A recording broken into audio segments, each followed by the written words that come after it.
রূপের সিন মাধবীলতার গায়ে হেলান দিয়ে দাঁড়াও তুমি যখন অন্য গ্রহে বৃষ্টি রঙের আলো অন্য গ্রহে বৃষ্টি রঙের আলো তোমার ঠোঁটে জড়িয়ে থাকে তখন যখন। জানিস না ঝড়, তখন সবে আকাশবাণী পার করে ইডেন গার্ডেন্সের সামনে এসে দাঁড়িয়েছি আমরা। সেদিন কি জন্য যেন শহরে কারফিউ ছিল।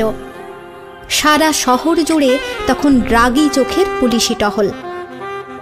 ইডেন গার্ডেন্সের সামনেও একটা পুলিশ জিপ দাঁড়িয়ে, তিনটা ছিল বোধহয় শ্রীতৃতীয়া।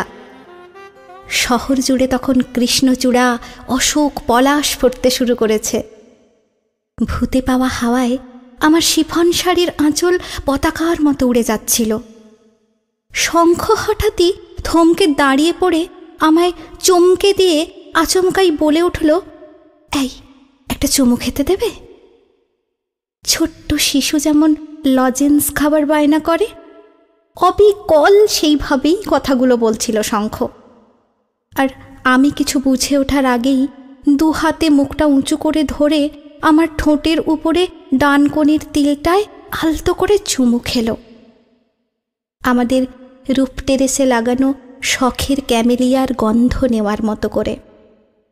তারপর কিছুই হয়নি এমন ভঙ্গিতে পুলিশ জিপটার রাগী অফিসারের কাছে গিয়ে দেশলাই চাইল সিগারেট ধরানোর জন্য। মাঝে মাঝেই আমাকে খুব অপ্রস্তুত করে দেয় শঙ্খ। সেবার আমার জন্মদিনে পাজামার উপরে হাফ শার্ট আর পায়ে হাওয়াই চটি পরে চলে এসেছিল, হাতে একগোছা নীল রঙের ফুল নিয়ে। ফুলগুলো দেখতে খুব সুন্দর। সবাই খুব কৌতূহলী হয়ে দেখছে। আমার দাদার মাস্তুতো শালির ছোট মেয়ে মিষ্টি, ক্লাস 9-এ পড়ে। ওই বলে উঠল, ওয়াও লাভলি, এগুলো কি ফুল? দুষ্টুমি করে ধরা পড়ে যাওয়া বালকের মতো লাজুক লাজুক মুখে শঙ্খ বলেছিল, এগুলো এগুলো কলমিলতা ফুল, আমাদের পুকুরে ফুটে থই থই করছে একেবারে। মিষ্টি অমনি শঙ্খকে বলল, আমার খোপায় একটা ফুল গুজে দাও না। এরপর থেকে মিষ্টি আমাদের বাড়ি এলেই শঙ্খর খোঁজ করে। মিষ্টিকে তাই আর একটাও নীললোহিতের বই পড়তে দিইনি, কোনো আবৃত্তির অনুষ্ঠানেও নিয়ে যায়নি। শঙ্খকে আমি সময় সময় একটুও বুঝতে পারি না, কেমন অজানা গ্রহের অচেনা মানুষ মনে হয়। আমার বাবা শঙ্খকে একটুও পছন্দ করেন না মনে মনে, আমি বেশ বুঝতে পারি, তবুও মুখে কিছু বলেন না। সেদিন আমার সেকেন্ড সেমিস্টারের এক্সাম ছিল। নিউ মার্কেটের দোকান থেকে খুঁজে খুঁজে এক গাদা লিচু ভর দুপুরে শঙ্খ হাজির আমাদের বাড়িতে। সেদিন বাবাও বাড়ি ছিলেন, কী কারণে যেন মনে পড়ছে না। বাড়ি ঢুকে শঙ্খ শটান আমার বাবার সামনে গিয়ে বলল, আজ আমার মনটা একটুও ভালো নেই, আপনি এখন আমার সামনে বসে লিচু খাবেন আর আমি নীললোহিতের গল্প পড়ে শোনাবো আপনাকে। ও এলেই আমি চলে যাব, ততক্ষণে ঠিকই বৃষ্টি চলে আসবে কলকাতার আকাশে।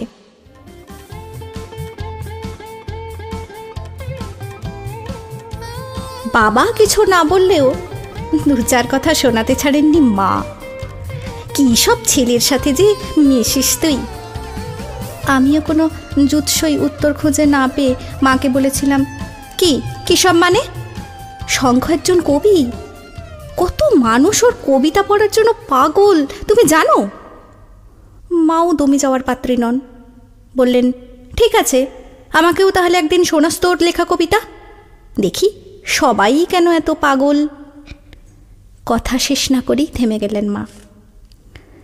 এর ঠিক দুদিন পরেই যাদবপুর 8Bতে শঙ্খর সাথে দেখা হতেই আমি বলেছিলাম, তোমাকে কবিতা লিখতে হবে আমার জন্য। কবিতা আর আমি? পায়রা উড়ে যাওয়া শব্দ করে হেসেছিল শঙ্খ। আর তাই শুনে সত্যি করেই নীল হলুদে মেশানো দুটি অচেনা পাখি উড়ে গিয়েছিল সন্তোষপুর ব্রিজের দিকে। হ্যাঁ, তোমাকে লিখতেই হবে। আমি স্বচ্ছতোয়া অমর হয়ে থাকতে চাই তোমার কলমে।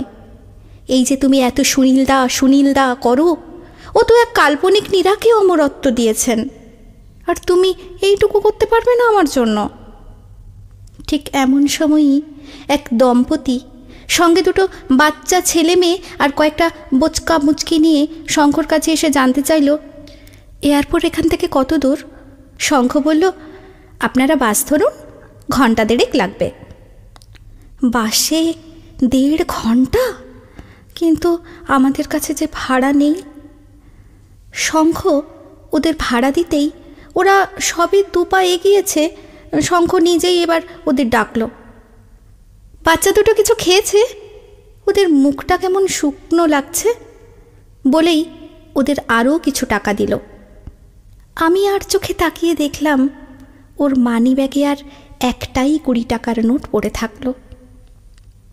তুমি যখন আমায় এমন করে কবিতা লিখতে বলছো, আমি নিশ্চয়ই চেষ্টা করব। তবে যতদিন অবধি না মনের মতো একটা কবিতাও লিখতে পারছি, তোমার সাথে আর দেখা করব না বলেই হনহন করে যাদবপুর ইউনিভার্সিটি ক্যাম্পাসের দিকে যেতে যেতে ভিড়ের মধ্যে হারিয়ে গেল। তারপর থেকে 1 মাস 11 দিন 23 ঘন্টা 42 মিনিট 57 সেকেন্ড দেখা হয় না শঙ্খর সাথে। শঙ্খ কি আমার প্রেমিক? আয়নার সামনে দাঁড়িয়ে একদিন নিজেই নিজেকে প্রশ্ন করলাম। আমার প্রতিবিম্ব ঠোঁট বেঁকিয়ে অনেকটা ছবির মোনালিসার মতো করে হেসে বলেছিল, আহ, ঢং করো না তো, কি আছে শঙ্খর? পরিবার পরিজনহীন একটা বাউন্ডুলে। হা হা করে 10 দিগন্ত তরঙ্গায়িত করে হেসে প্রতিবিম্ব বলে উঠেছিল, কি আছে, কি আছে? তুমি এখনো বালিকাই রয়ে গিয়েছ। বলো কি নেই? শঙ্খর নিজের একটা ভাটিয়ালি রং নদী আছে, একটা তার ছেঁড়া দোতারা আছে। মজার ব্যাপারটা কি জানো? দোতারাটার একটা তার ছিঁড়ে গেলেও ওই আর একটা তারে সুর তুললেই ঝংকার ওঠে ওই ছেঁড়া তারেও। এবার আপন খেয়ালে প্রতিবিম্ব হেসেই চলেছে, লুটিয়ে পড়েছে তার বুকের আঁচল, ভ্রুক্ষেপই নেই। আর আয়নাটা, ও মা, আয়নাটাও জাদু আয়না হয়ে উঠল নাকি? যে আয়নার সামনে দাঁড়িয়ে কতদিন নিজেকে সাজিয়েছি নানানভাবে, খোঁপায় কাঁটা গুজে দিয়েছি, ঠিকমতো আঁচল প্লিট করেছে কিনা দেখে নিয়েছি ঘুরিয়ে ফিরিয়ে, কানের ঝুমকো দুটো শাড়িটার সাথে মানাচ্ছে তো, চোখের কাজলটা কি একটু মোটা হয়ে গেল, কতভাবেই না জ্বালাতন করেছি এই আয়নাকে।